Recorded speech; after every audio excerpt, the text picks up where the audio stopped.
Hello, my name is Mark Taylor and welcome to the Education on Fire podcast. The place for creative and inspiring learning from around the world. Listen to teachers, parents and mentors share how they are supporting children to live their best authentic life and are proving to be a guiding light to us all. Hello, welcome back to the Education on Fire podcast. Thank you so much for joining us here today. I'm going to be chatting with Coach Steve Pfrenzinger. Now, Coach Steve is a cancer survivor and is now focusing on sharing his decades of experience with millions of people of all ages. He's an entrepreneur that has built and sold 2 8-figure revenue businesses, a coach to hundreds of innovators and change agents at Sony, Disney, Broadcom, Tesla, PwC, SpaceX, Oracle, and many SMB founders. He's also a Forbes author, speaker, and researcher. He's a Hall of Fame angel investor at early stage companies. He's a frequent podcast guest and is the originator of the Ambition Mastery series, with its 5 barriers to success: mind, personality, brand, visibility, and journey. So just before we get into this fantastic conversation with Steve, here's a quick thank you to our sponsor. I'd like to thank the National Association for Primary Education for their continual support and sponsorship of the Education on Fire podcast. In March, they have a brand new conference which is online called Towards the Balanced and Broadly Based Curriculum. Now, the impact of the coronavirus pandemic on children's education may be perceived as a justification for narrowing the curriculum at the expense of the arts and the humanities. But this conference will explore the case for preserving young children's entitlement to as rich and diverse a curriculum as possible. Dr. Yude's keynote lecture will set the scene, highlighting some key issues and considering some lessons to be learnt from the period of lockdown. The subsequent presentations will focus on classroom practice, providing a spotlight on innovations which have been implemented in school and offering guidance for the future. Now, to find out more about this conference, please go to nape.org.uk/conference. That's nape.org.uk/conference. Hello, Coach Steve. Thank you so much for joining us here on the Education on Fire podcast. And I'm really looking forward to being able to chat about this idea of what coaching is from that aspect of being slightly older, but how we sort of create that environment and that atmosphere to be able to help the youngsters and the people that help supporting them. So thank you so much for being here. Well, I'm excited to be here. This is an issue, I generally deal with older professionals, but the idea of taking some of what I learned through coaching and have it affect a younger group is exciting to me. So I'm excited to be here.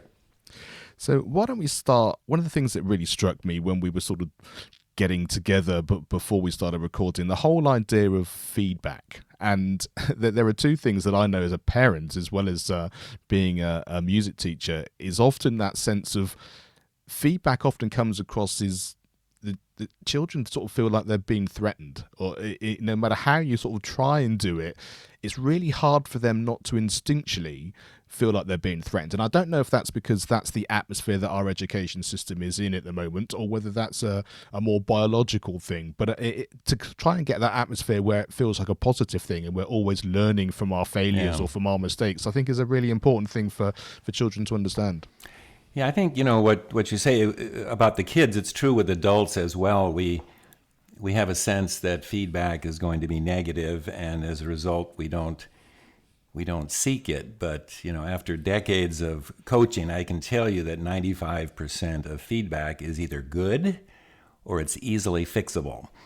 I mean, it can be good in the sense that it can confirm a strength. We're always looking to confirm a strength. It can identify a strength you didn't even know you had.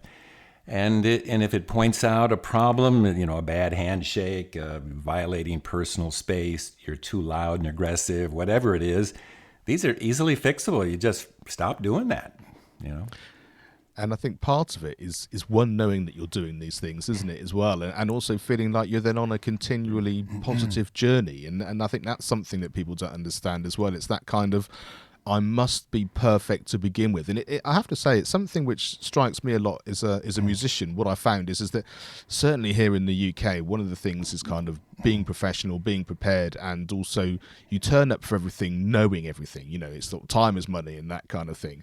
And actually, once you start to relax into the fact that there's a rehearsal, there's a learning process here, that changes the whole feeling, rather than I need to be right, I need to be in that zinc to begin with, No, so that's so true. With my grandkids, I watch them, get upset when they lose a soccer game or a softball game and stuff like that. And I've always tried to instill in them that, I'm a believer there's no such thing as failure. There's only results. And if you don't like the results, just go back and try it again. So I think people have to realize that, if you're going to learn to ski, you're going to fall down. If you're going to learn to play a sport, you're going to lose sometimes. So it's just the issue of you go out, you get a result, and if you don't like it, you change it up and you try again. So I really don't like the word failure, and I try to remove that from the conversation. And it's surprising, just that one concept helps people then go out and take more chances, because again, they'll look at me and they go, Papa. They go to me, Papa, it's just a result. And I think that's the thing about what we do around children all the time, isn't it? It's actually creating that atmosphere, and that comes from the language we use, and also I guess how we show up and how we talk about our results based on what we think may or may not should be happening. Yeah. No, that's true. That's true. On that feedback thing, I really would love to share a story, because when I was 18 and I had just graduated from high school, and I wasn't a particularly good student. I had ADD and I just couldn't sit still, and I had my own sort of learning style. And I was just sort of meandering around trying to decide what to do with the rest of my life. And a couple of friends came by one day and said they were going down to the local junior college to take an intelligence test. And they wanted me to come along. And I said, whoa, no. I don't need, nobody had ever called me smart. Some of them had called me a good athlete, but never called me smart. But they talked me into it. I went down, I took the intelligence test, and the lady that administered it called me up. And I walked up and I said, I'm Steve Pfrenzinger. She goes, Stephen, you did remarkably well. She says, matter of fact, you aced the abstract comprehension portion of the test. I think that's the first time I've ever seen that. And I said, that's fantastic. I go, what does that mean? Well, she said, well, it's one of our indicators or filters for recommending that people go into, engineering and technology fields. And I said, well, how would I do that? And she said, well, you can go off and get a 4-year degree, or there are trade schools today where you can learn to become a computer programmer and learn how to work with computers. Well, the thought of grinding out more school in 4 years didn't sit well, so I took a crash course on programming and did remarkably well, which again sort of confirmed that I was good at this. And my teacher was so pleased, he referred me into a local aerospace company where they were hiring people for a new project. And I went down there, took a test, did really well, and they hired me. So in a matter of 3 or 4 months, I went from a dumb kid working at a car wash with no idea what I was going to do to a salaried employee at a major aerospace company making more money than my parents. So the story was, I became a feedback hound at that point. I couldn't learn enough about myself, because it just proved to me that whatever I learned, be it good or bad, was going to empower me. And I hope that story resonates, because there's so much great feedback out there, but how would I have known? It changed my whole life. It guided me through my early years. I started a business around it. I made millions of dollars. I mean, it was crazy. And it all started because some friends invited me to go take a test at the local junior college to discover something I had no idea I had. And I love that I love it on two reasons. One is the fact that it's so random. Like you say, just, a couple of friends say, look, let's just come along and do it. Not something you planned, not something you'd structured or had a big game plan for, which so many people think they have. Totally random. And then also the fact that, like you say, once you've got that, your perception of yourself and your whole world just changes almost immediately. And that is, you just never know when that's going to happen. It's so true. I tell people there's a big difference between thinking and knowing. What happened on that day, I thought I was a reasonably bright kid, even though I wasn't good in school. I could read a book and I could learn from it and stuff like that. But when you get that kind of feedback and it gives you some certainty that you have a skill, it changed my whole life because, everything changes. When you go from thinking you're good at something to knowing it, when you've had true confirmation, you stand taller, you make better eye contact, your voice is deeper, your handshake is firmer. I mean, I went through a complete transformation, and all because I took a silly little test. And the test told me that I had something, and that affected the way I saw myself. And that changed everything about me. So yes, it's all in your mind. So much of success is psychology. It's in your mind, and whether you believe or not that you can do something. So and why do you think that wasn't either picked up in school or wasn't explored in some way? Do you think it's just the way that your particular school system was set up, or the fact there wasn't enough personal interaction to really know you on a level that could come across that? What do you think it was? I think it was a combination of things. I don't think, there are times I wonder if traditional education is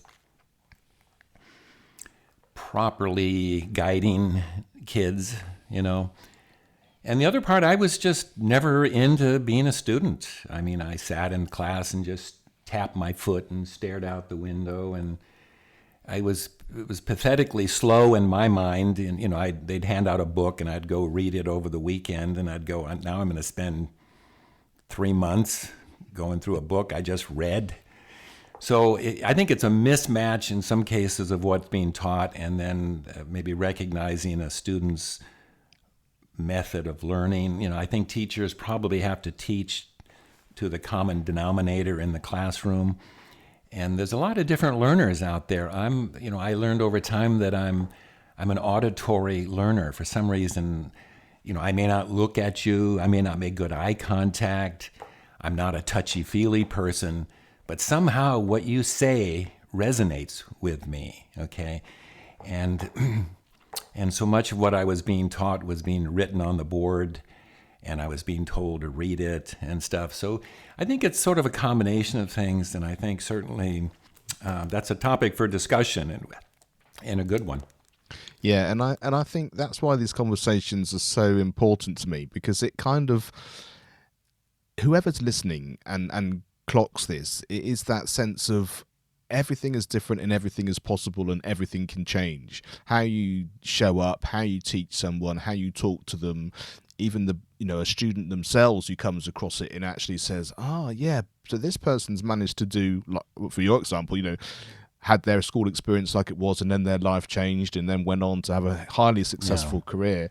So the fact that I feel like I'm just literally treading water in school or whatever doesn't necessarily mean to say that's my entire life. It just means to say where I am now, and I can actually then think about what that means and where I might be able to learn differently, I guess. It's funny. What I've discovered is life is full of aha moments. These are moments of sudden realization, like when I took that test.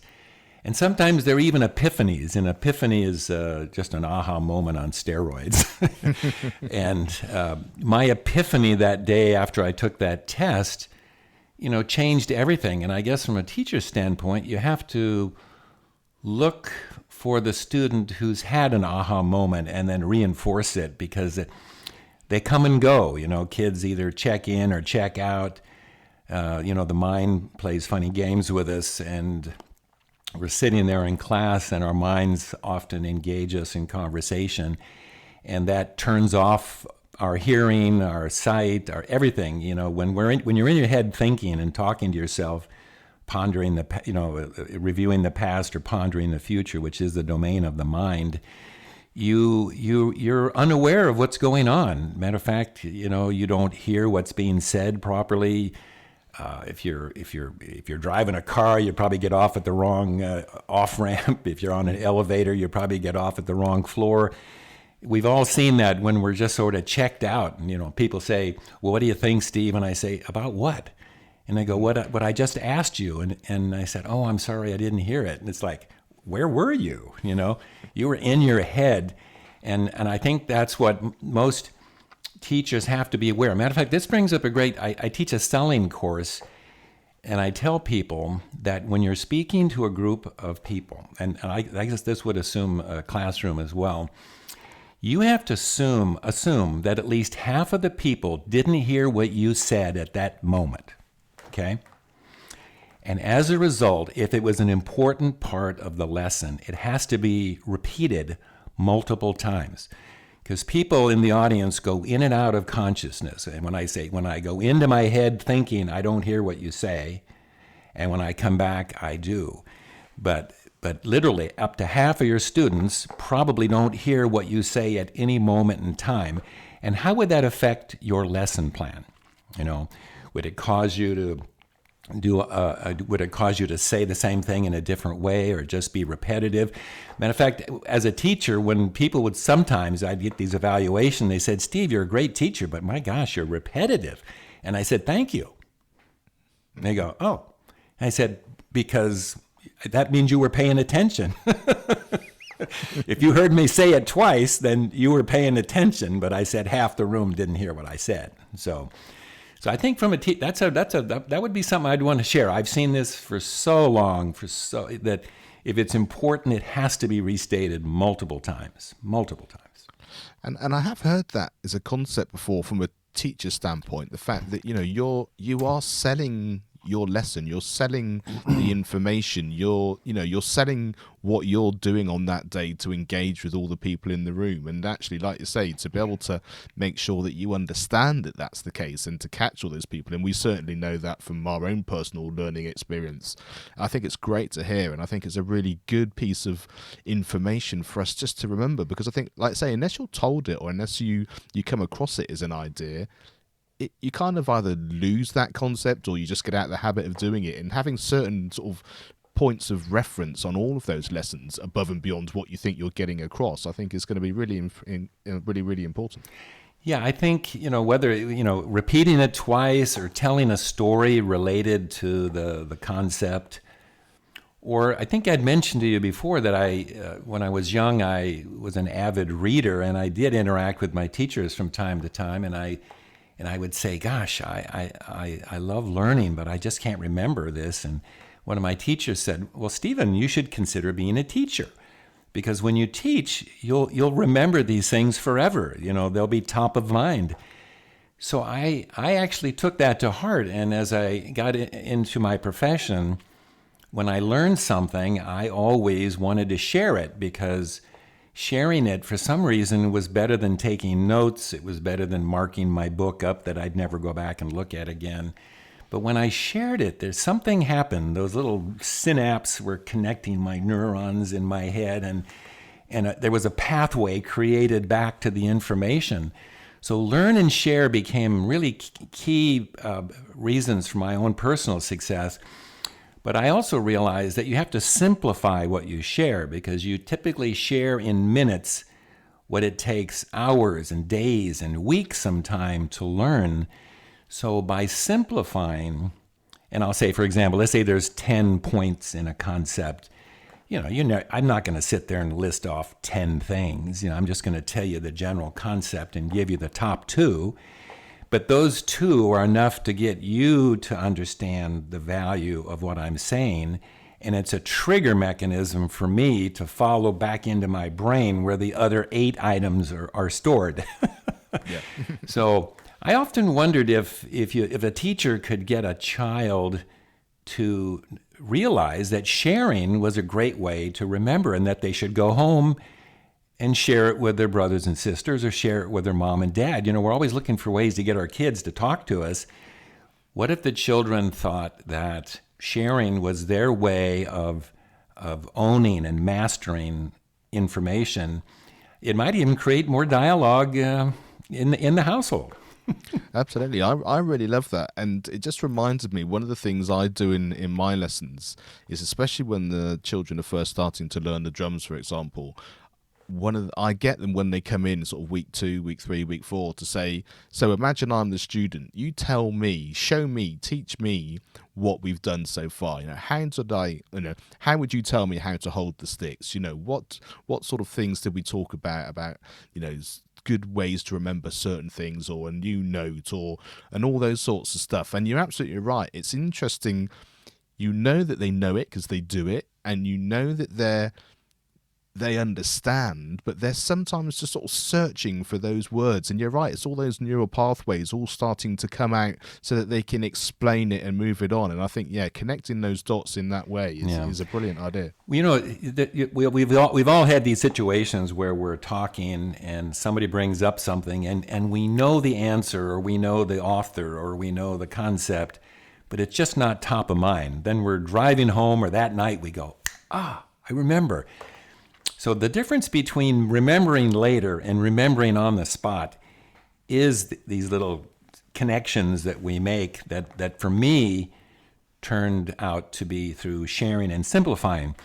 And as I started my career, when I would learn something, I started writing a newsletter, and it was basically a couple of sentences or a paragraph on a major article in the world of technology. So I was forced to summarize, a 2,000-word article in a paragraph, which is not easy to do, but I did it. And by doing that, and by writing, I do a lot of writing for Forbes. Forbes has a 1,000-word limit on articles, and I write on some pretty hefty topics. But I love it because they force me to say things pretty robust in 1,000 words. So I just think, the more we share, the more we remember, the deeper it is, and the more top of mind it is, which I think is really important for our confidence, so that we can bring these things up and talk about them, though. And I want to take just a short detour there based on what you just said, because I think this can be a really important thing for the way that we either create a lesson plan, or we try and get that across from a visual point of view. So 1,000 words, like I say, isn't very much, and you're trying to get a lot of information very easily to be depicted from the people reading, and I guess especially if people are skimming, you want to capture their attention and that kind of thing. Do you have some sort of key strategies and key bits of information you can share with us, just to kind of grab that attention, or to make sure that information comes across as clearly as possible? Okay, as far as when you present your information? Yeah. Okay, absolutely. I had a guru of a mentor in marketing. He taught me the concept of speed to aha. Speed to aha. He says, whenever you're going to say anything to anybody, you have to orient them to what it is you're talking about. So if I'm going to go in and I'm going to share a 5-minute or a 10-minute concept with you, if I don't orient you to what I'm talking about, after about a minute, all you're going to do is see my mouth moving, because you don't have an orientation. For example, when I'm involved in a lot of angel funding, and a lot of entrepreneurs bring us their concepts, and we give them 12 minutes to pitch and 12 minutes to answer questions. And I'm on a panel, and I have a little red flag, and I tell the entrepreneur, when I understand what you do, I'm going to raise the flag. Until then, I have no idea what you're talking about. And we would have people talk for 12 minutes, and I never raise my flag. So I would say, if you're going to present or explain anything to anybody, try to come up, remember speed to aha. The aha moment for the listener is them understanding, at least conceptually, what you're talking about. I have a new idea. We are to boats what Uber is to cars. So you go, oh, you are to boats what Uber is to cars. Oh, okay, you're sort of an on-demand shared thing with boats, right? And so all of a sudden, everything you say after that would make sense. So those are magic words, speed to aha, because in today's world and today's attention spans that are so short, you've got barely 30 to 45 seconds to orient somebody. It's almost like a mini elevator pitch that you've got to tell them before you can tell them. Yeah, absolutely. So I would say that's very worthy. And let's touch a little bit on, and I love this crossover between the coaching and the teaching and the concept from our young people, is the idea of being a brand. Because it seems to me that we do talk a lot about the knowledge that we're imparting in schools and what we're doing as teachers. But the idea that actually our personalities are incredibly important, how we show up are incredibly important, and what we give and how we serve is incredibly important, and all that, I think, is our brand, kind of how people are talking about us when we're not in the room. And I think that's important as teachers, but it's also important to get that concept across to our students as they're growing up. Yeah, I think it sort of falls in the general category of self-awareness. It really is important that we understand if we have a certain giftedness or special core strength, we need to know what that is, because that self-awareness allows us to be confident and bring us certainty on certain subjects. So, the whole issue on self-awareness is there's really two sides to self-awareness. There's how I see myself and how I see my strengths and weaknesses. And that generally means I'll know what I'm good at and what I'm not so good at. So that's one set of issues. But the other side of self-awareness is, do you see you as others see you? See, so that's where the brand comes in. If you have a brand and that brand isn't consistent with the way you see yourself, then you're out of sync and you have all kinds of issues. So self-awareness, the two sides of self-awareness, again, how we see ourselves and then how others see us. And that's sometimes referred to as our brand, because our brand is our reputation. I can't tell you how many times I've met an executive who just, he believes and truly believes and owns the fact that he's smart and visionary and hardworking. But when you run a 360 feedback survey, which is one way to, check out somebody's reputation, it comes back that they're loud and obnoxious, and I mean, it's like, holy mackerel! And if you don't know that, you're out there doing this thing. I have a little story to share. It's kind of in this area, but it was important because when my career got going, I started to write and share, and I started to get a little reputation as knowing certain things. So, and I was not a little full of myself, but I was very confident, and I got invited to my very first panel discussion where I sat up there with 3 or 4 other people, and a moderator would ask us questions.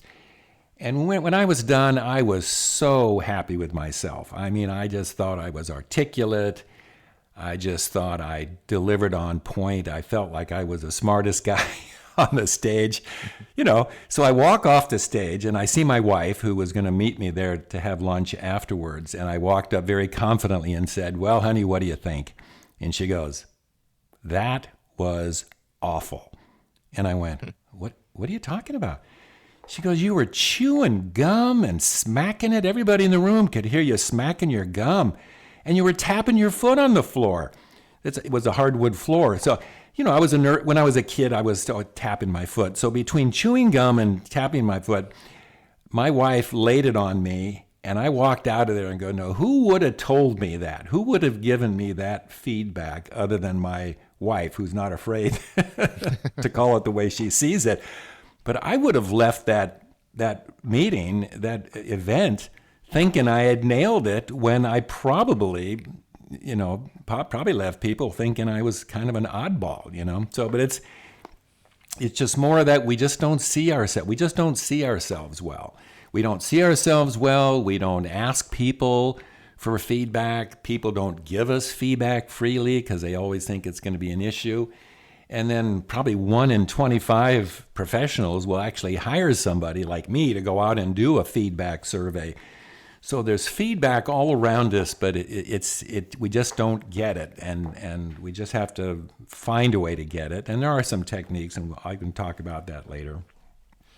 And I guess that takes us very nicely into the whole concept of mentorship and coaches, no matter where we are in our life, because we want to know, first of all, maybe more about ourselves, like we've just been saying, or we want to know where we can get access to information or part of our world that we think we're not able to do, or we want to unblock something that we want to sort of move into.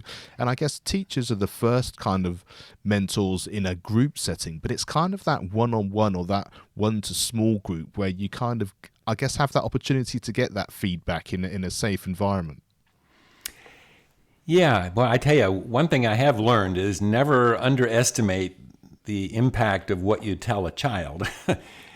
And you have to be careful, just like you have to be careful what you say to yourself, because your mind will often feed it back to you, especially if it's negative or a problem, and they'll feed it back to you on a repetitive basis to try to get your attention and stuff like that. So teachers are an incredibly influential opportunity to say things to children to build their confidence and stuff. And I guess in many ways, a teacher and a parent, they are coaches, and whether or not that needs to be a concept that the child knows, I don't know, because coaches always give feedback. I mean, the top athletes in the world, the top performers in the world all have coaches. Actually, I saw a TED Talk the other day where Bill Gates and Eric Schmidt, the chairman of Google, or past chairman of Google, talked about how even they have coaches. I mean, to think that these multi-billionaires have coaches, and the main purpose, as Eric Schmidt said, of the coach was to tell them the truth about how they're being perceived and what they might have said, and just giving them honest and constructive feedback, because in the moment, we miss it. We just miss it. So yes, I see, teachers and parents as coaches, and as coaches, they need to share the constructive feedback and get kids to understand that they can never get ahead in life unless they get feedback, and that feedback is 95% good or easily fixable. Yeah. And let's just touch a little bit on the mind chatter thing, because it's come up 2 or 3 times, and it's something I'm very aware of in terms of the mind working and the stories that you tell yourself, as opposed to your living in the now and being your true self. So tell us how your experience of that and the benefits, and certainly the understanding of it, and how you can identify between the two. Yeah, well, I had since I was very young, I had a voice in my head. We all have it, it's all of a sudden a thought will come into our mind. And so as I grew up, I wanted to get control of that, because there were times that it just was repetitive and negative. I did something and I said, oh, damn it, why did I do that? You idiot, you're so dumb. But I don't realize that that's being entered into my mind, and when the mind, Eckhart Tolle says the mind is needy and lonely. It's in your brain, and your brain is. It's funny. I carry a little model that I sort of keep on my desk, and I'm for the listeners, I'm holding up a little model of about a 3-pound brain, which is about the size.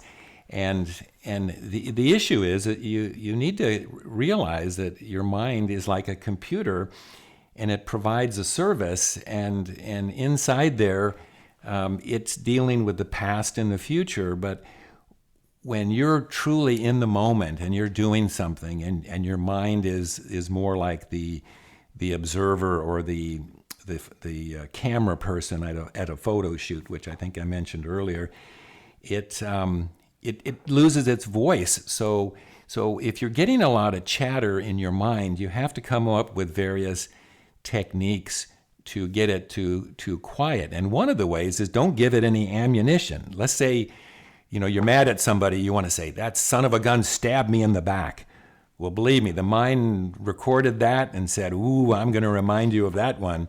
But if you said, I'm not happy with that guy, the mind can't do anything with that, So I guess, as I would say, be careful what you say to others, especially children. Be careful what you say to yourself, Because if you're going to feed yourself something negative about yourself and call yourself stupid and you're going to screw this up, believe me, your mind's going to feed that back to you over and over and over again. And there's really sort of two approaches to quieting the voice. Someone like Eckhart Tolle will say, stay in the moment, because when you're in the moment, the mind can't speak to you. It loses its voice. And so the moment is this wonderful, pain-free, mind-free environment where you can just enjoy life as it unfolds around you and with full awareness. And that's a great concept. But the reality is the mind's going to heap some stuff on you. And there's various techniques for that. If the mind were talking to me excessively now, I just tell it to shut up. I mean, it's funny. Seriously, I will sometimes envision like I've sort of reached into my head and pulled it out, and it's sort of there, and I look at it and I say, "Shut up!" I don't. You have no right. You have no right to speak to me. Just shut up. And one of the beautiful things of both staying present, which the mind loses its voice in the present, and then being aggressive with it when it gets on your case, is that it gives you some level of control. But the bottom line of all of that is it was very comforting for me to know that when I had an evil thought, and we all get them from time to time, a dark thought, and you go, oh my gosh, I can't even believe I thought like that. Ooh. We always hear about somebody that went off and did something crazy, and they said, oh, the voice in my head told me to do something. Well, it's great comfort to know that that's not you talking, okay? That what was just said has nothing to do with you. That's your mind, which is lonely and needy in there, and it's kind of tired of the past and the future, and it wants to engage with you in conversation. I know that may seem a little heavy, but the reality is I'd never take what my mind tells me too seriously, especially if it's negative, because I know what it's trying to do. It wants me in my head talking to it, and which makes me unconscious to the world that's unfolding around me. I apologize if that was too convoluted, but just have comfort to know that the mind will speak with you and throw stuff at you, and don't think that that's you talking. It's your mind trying to heap stuff on you to get your attention. Yeah, but I think it's an incredibly important concept. It's also a rabbit hole which people can get drawn into in a really large way. And I think explaining it the way that you did and understanding that actually you don't even need to go down it when you realise that you can just decide, I'm just going to want to buy. It's it will take me down there, and I'll have a million conversations with myself, and I'll go wherever it needs to go. It's funny. But actually, you're never going to get out. It's funny. You're right. It's a rabbit hole. You start that conversation and you're gone. There are a bunch of techniques, this whole concept of being mindful where you're in the moment, and if the mind does interrupt you, just sort of let it pass by, almost like you're watching the clouds go by on a breezy day. Just let it pass. Just let it pass, and just don't take it too seriously. And I think I think for those people that work in the school system as well, I mean, it's true for absolutely everybody, but I think it's very easy to get bombarded with all of those kind of things, and actually to understand that you don't need to pick and choose what you get involved in. You don't need to actually get involved in any of it at that level. I think just frees you up in a large way. And it also takes me a little bit into the idea of that mind chatter in a positive way, or certainly in terms of how we control our life through the sorts of things that we ask ourselves. And I know that asking better questions is a way that can really support you, and to talk us a little bit through that. I'm writing another article right now called "The Mind, Friend or Foe," and the mind is an amazing tool, and it does a lot of things to run our bodies, keep our heart beating and stuff. But there are times when it just doesn't serve us, and we have to come up with techniques. I guess maybe I need to rethink the question a little bit. Could you repeat that again? I realize I've gone down a rabbit hole. Yeah, I'm taking another one. Oh, on the sorry, I'm on the questions. I understand. Yeah. And this is very true. And one of the beauties of the mind is that it has certain characteristics. Okay, it loves to answer questions, and it understands premise. So when you ask, if you were to say to yourself, "Why can't I do something?" The mind says, the assumption or the premise is you can't, so I'm going to come up with reasons you can't, because you're not prepared, you're not intelligent, you're not this, you're not that. But if you were to ask it, how can I do something? The premise is that I can, and the mind will work its magic and say, well, you could do this, you could do that, you could do this. So that it's sort of that whole philosophy, ask a better question, get a better answer. And it's true, because the mind is very premise driven. It's almost like a semantic search. Google has a very basic search, but the mind understands the premise of everything you ask it. And that's really what it's designed to do. It's designed to answer questions. Now, sometimes you articulate those questions, sometimes you don't. Matter of fact, look at what you're wearing today, and that's probably a question you asked yourself this morning. You may not have said to your mind, what should we wear or what should I wear? But it got the point, and you made the decision. So questions to your mind are sometimes articulated, sometimes they're not. It just gets the point. But the fact is that it really needs to answer your questions, and you need to phrase your questions in a way. Actually, I found that really important with my granddaughter, who's 11, because every once in a while she would, she'd say, "Why can't I do this?" or "Why am I so dumb?" And I said, No. That's not the right question to be asking yourself, And so I got her to turn it around, and she says, "Well, how could I be better on this subject?" And sure enough, and I said, "Well, how could you?" She said, "Well, I guess I could practice more." And she said, "Well, yeah, I guess I could do my homework," and stuff like that. So questions are really, really important. And that's really the main thing the mind does for us. It answers questions. Where we get in trouble is when it wants to speak to us, when it just blurts things out. It's almost like a pop-up window on our computer. Don't you love that? You're working, and all of a sudden a little window comes up and says, "How'd you like to buy one of these?" You're going, where in the hell did that come from?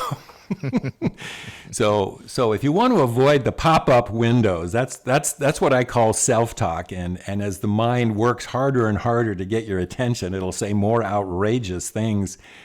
And it's funny, my son-in-law, who I was teaching this to one time, he didn't like, because I got pretty aggressive when I talked to myself. I'd tell my mind to shut up, or even worse. And he'd say, "Yeah, I don't really like that. I'm just going to make fun of it." I said, "What do you mean?" He says, "Yeah, when it says I'm going to go, are you kidding? That's that is so silly." So you don't have to get that aggressive with your mind. You can just make fun of it. And you say, "Oh, it must be lonely in there. You have to say craziness like that, So there's lots of different ways. Find a way to talk, to quiet your mind in your own style. If your style is aggressive, shut up. Or if it's just staying in the moment, doing things. By the way, the number one way to stay in the moment, the number one way, and it's been proven many times over, is to listen. Just listen, Listen. Listen intently to when somebody else speaks. Listen intently to the sounds of nature, to the birds chirping and the wind blowing through the breeze. Just listen intently, or even listen to yourself breathe. I mean, you just sit there and go,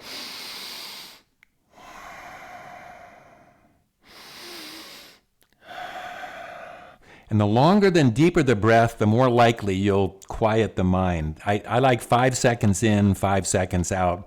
Often when I'm going to bed, it puts me to sleep. It's better than counting sheep. But listen, it's amazing. If you listen intently, the mind becomes an observer. It's there. It's listening with you. It's going, huh? What's that? So that is the number one way. I mean, you can tell your mind to shut up. You can make fun of it. But if you want a way that's going to work, just pay absolute attention let's say for a conversation. Just get with somebody and pay attention to what they say. Matter of fact, the number one compliment you can pay a person is to listen to them. Think about it. When you're talking with somebody and you feel they really hear you and they really get you and they give you the feedback that implies they heard you, doesn't that make you feel good? You've been heard. So like I said, listening is the best way, and it's real time. A lot of people want to use meditation, and that's fine. It works. It's a de-stressor. It's a relaxer. But at 15 or 20 minutes a day or twice a day, it's not enough. You need some way to get in the moment and present instantly, on demand. And the best way is just absolutely give some intense attention and interest to something that's happening around you. And your mind will go silent. So that's my advice. Yeah, I love that because it really does bring a lot of the things that we've spoken about all together in that kind of sort of one basket of information and knowledge and knowing. I think the knowing is really important. The feedback, the understanding, the listening. The breath thing I find really interesting because the one thing that I find often is that, one, it's a really good tool for me, like I say, to bring me into the moment, but also I realise that I'm actually not breathing very well or very deeply. True. Yeah. And so you're like, so not only am I but maybe not in the moment or not aware, but also there's not a lot of oxygen going around my body because I'm actually breathing really shallow or however that happens to be. And I think that, there's a bit of a double-edged sword there, which is actually a really, really supportive thing for you because, the breathing from a purely biological point of view is going to give you a lot of what you need as well. I had some expert tell me one time that as our brains evolved over time and they got larger and smarter, that it put pressure and sort of narrowed our ability to breathe through our nose because our bodies were designed to breathe through our nose. The mouth is sort of a backup. And if you're a mouth breather, what that's telling you, if you snore and have other issues, what that's telling you is you're not breathing properly through your nose at night. So there's a variety of things you can do to investigate your nasal passages. A lot of dentists these days are in the airway business, and they'll run a little image of your head and your throat. And they did that on me and found out I had all these issues here. And so I had that addressed. My wife loves it. I don't snore. I breathe through my nose. And I actually had some narrowing of my airway passage that was proven that when you breathe excessively through your mouth, your airways will begin to collapse, and it's a scary thing. And mine, after 6 months of following these programs, is fully returned to normal.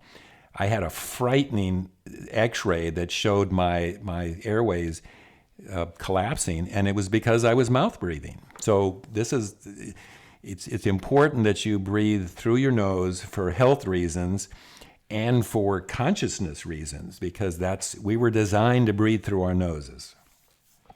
Well, I think it's really valuable information, and there'll be a lot of people suddenly in a very different state now than they were just a few minutes ago when we started this conversation. Exactly.